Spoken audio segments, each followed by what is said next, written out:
All right, Staff Sergeant Charles Beard was serving our nation in Iraq. He was in Tikrit when his wife let him know that their car was being repossessed. And despite a federal law meant to protect our troops while serving, there was nothing they could do to fight it. They had to let it go. Joining us right now, retired Staff Sergeant Charles Beard and his attorney, Sergey Lemberg. Welcome, guys. Thanks for joining us. Thank you. All right. Hi, how are you doing?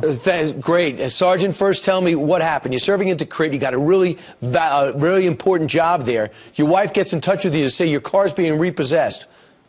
Well, bring us back. Well, at the time, I was working in the battle talks, basically in a common language as a dispatcher for my unit. And when I got the call, I was told to call home because she was pretty hysterical. They came to the house, apparently, and said, look, you either give me the car or we're going to count it as grand theft auto, and we're going to send you to jail. I mean, they actually threatened her on that. And she got worried, and she gave the car to him. She didn't know what to do. She contacted me. I notified my JAG out there, and they sent a letter to them, let them know they were in violation of the SRCA Act. And also, my wife at the time, she told them that, you know, he's overseas, he's deployed, serving his country, and they said they didn't care. I didn't fall underneath that act. So there really is nothing you can do. The name of the company is Santander, right? Yes. Right. We took him to arbitration. Sergey, so when did you get involved, Sergey?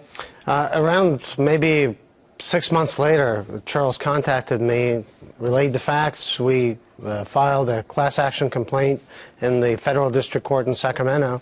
And it turned out later that there was an arbitration clause in the agreement, so the class action was sent to arbitration.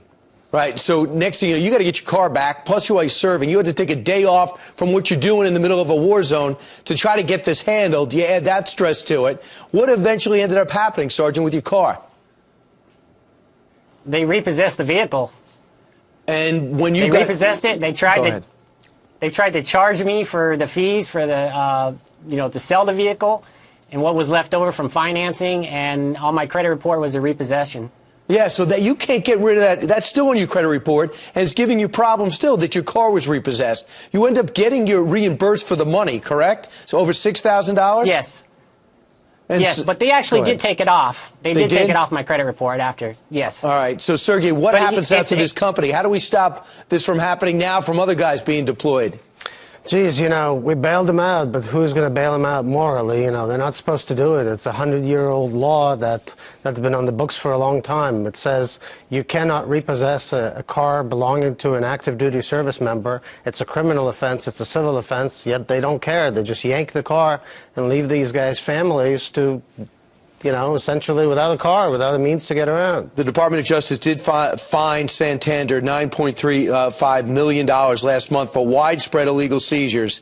But when they ran into you, they ran into a buzzsaw. Staff Sergeant Charles Beard, thanks so much. Sergey Lemberg, thanks for sharing your story. And Sergeant, sorry you had to go through this. Thank you.